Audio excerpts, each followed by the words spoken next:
Pernah nggak kamu ngerasa hidup ini kayak berhenti di satu titik? Semua usaha udah kamu coba, tapi hasilnya tetap nggak sesuai harapan.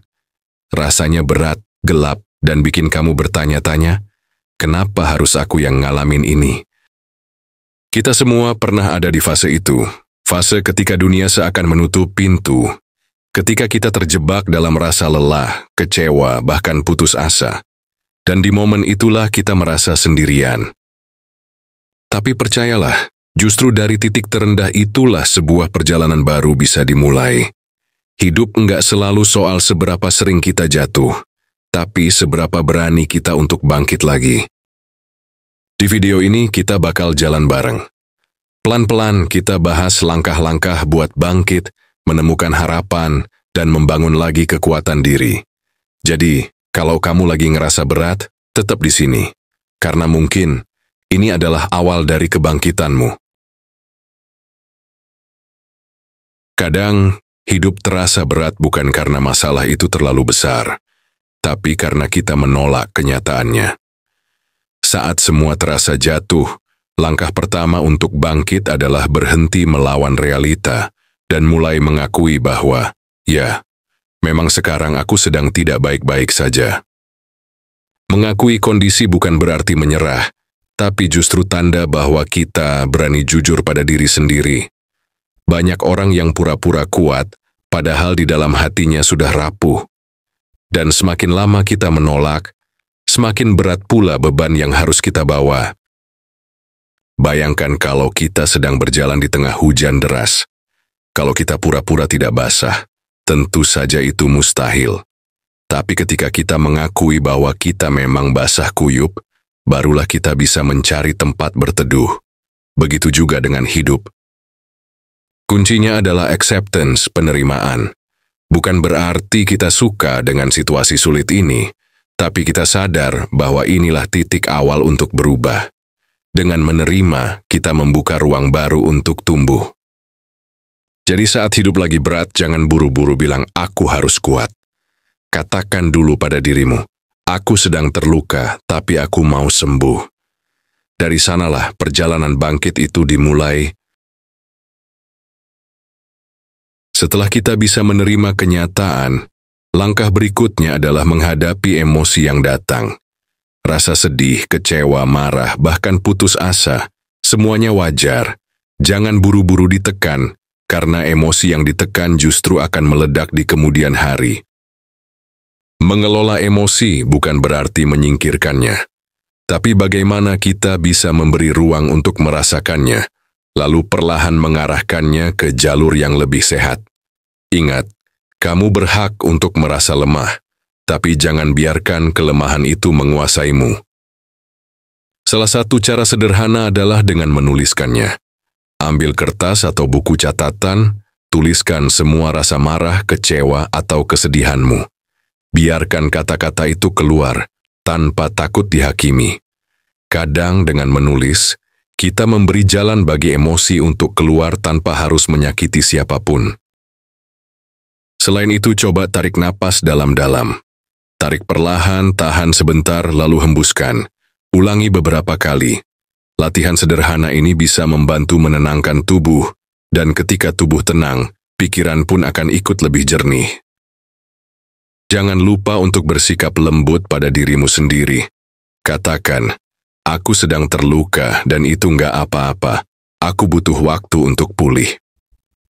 Self-compassion adalah obat terbaik, karena bagaimana mungkin kita bisa bangkit kalau kita sendiri masih menghukum diri kita. Setiap orang pernah jatuh, tapi nggak semua orang bisa bangkit. Bedanya ada pada cara kita memandang keterpurukan itu sendiri. Bagi sebagian orang, keterpurukan adalah akhir. Tapi bagi orang lain, itu justru awal untuk menemukan kekuatan baru. Coba bayangkan besi yang ditempa api. Semakin panas apinya, semakin kuat pula besi itu dibentuk. Begitu juga dengan kita. Rasa sakit, kehilangan, dan kegagalan bukan untuk melemahkan, tapi untuk menempa kita jadi lebih kuat. Banyak kisah besar lahir dari titik terendah. Orang yang pernah bangkrut akhirnya bisa jadi pengusaha sukses. Mereka yang dulu diremehkan, justru jadi sosok yang dihormati. Semua itu terjadi karena mereka mau belajar dari luka, bukan lari darinya. Kekuatan sejati muncul bukan saat hidup berjalan mulus, tapi saat kita mampu berdiri lagi, meski sudah jatuh berkali-kali. Karena bangkit itu bukan soal sekali berhasil, tapi soal berulang kali mencoba. Jadi jangan pernah menganggap keterpurukanmu sebagai kelemahan. Anggap itu sebagai latihan. Latihan untuk hatimu, untuk pikiranmu dan untuk jiwamu, agar lebih tangguh menghadapi hidup yang penuh kejutan. Setelah kita mulai menemukan kekuatan dari keterpurukan, langkah berikutnya adalah menata ulang pikiran. Pikiran itu ibarat rumah. Kalau berantakan, kita akan sulit merasa nyaman. Karena itu, penting untuk mulai mengatur apa yang masuk ke dalam kepala kita setiap hari. Salah satu cara paling sederhana adalah dengan mengganti self-talk negatif, jadi lebih positif. Bukan berarti kita harus selalu optimis berlebihan, tapi cukup dengan berkata, "Aku bisa coba lagi," atau "Aku pantas untuk bahagia." Kalimat kecil ini bisa mengubah cara kita memandang diri sendiri.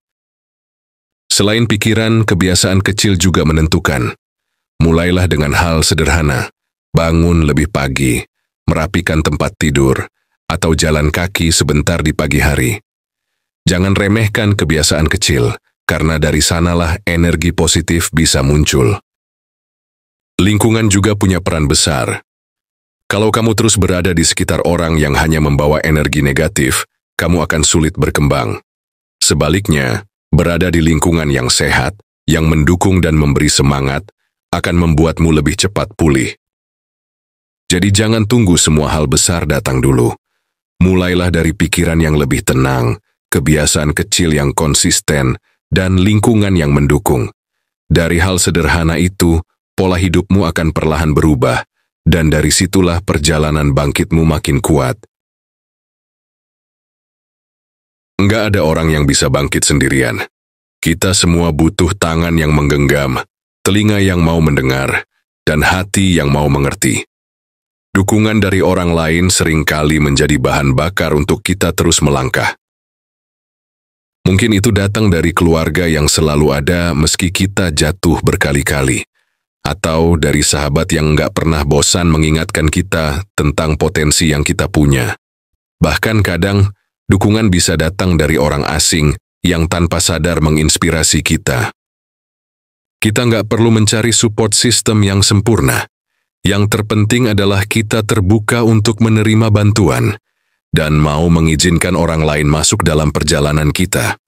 Karena sesungguhnya, bangkit bersama itu jauh lebih ringan daripada bangkit sendirian.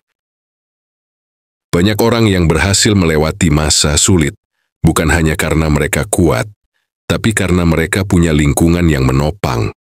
Ketika jatuh, ada yang mengulurkan tangan. Ketika ragu, ada yang memberi semangat. Jadi jangan menutup diri, carilah orang-orang yang bisa jadi sandaran. Dan jangan ragu untuk berkata, "Aku butuh bantuan." Ingat, meminta bantuan bukan tanda kelemahan, tapi justru tanda bahwa kita siap untuk benar-benar bangkit.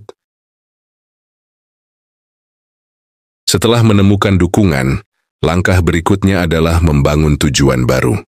Hidup tanpa arah ibarat kapal tanpa kompas, meski berlayar kita bisa tersesat. Maka, penting sekali menemukan alasan baru untuk melangkah. Tujuan baru nggak harus sesuatu yang besar. Bisa dimulai dari hal sederhana, seperti ingin hidup lebih sehat, ingin belajar hal baru, atau ingin jadi lebih sabar. Yang penting, tujuan itu memberi kita alasan untuk bangun setiap pagi. Banyak orang jatuh karena merasa gagal mengejar mimpinya. Padahal, kita selalu bisa menciptakan mimpi baru. Mungkin berbeda dari yang dulu, tapi tetap bisa membuat hidup bermakna. Untuk membangun tujuan baru, kita bisa mulai dengan membayangkan seperti apa diri kita 5 tahun ke depan. Apa yang kita lakukan? Siapa yang ada di samping kita? Bagaimana perasaan kita? Visualisasi ini bisa jadi peta jalan bagi langkah kecil kita sekarang. Tujuan bukan hanya soal mencapai hasil, tapi soal perjalanan menuju ke sana. Jadi jangan takut kalau jalannya lambat. Selama kita bergerak ke arah yang benar, kita sudah menang melawan masa lalu kita sendiri. Setelah punya tujuan baru, saatnya bergerak. Karena nggak ada perubahan tanpa tindakan. Banyak orang berhenti di tahap rencana, padahal kunci kebangkitan ada di langkah nyata yang kita ambil, sekecil apapun itu. Jangan tunggu semuanya sempurna dulu. Kalau kita menunggu momen yang pas, kita bisa menunggu selamanya.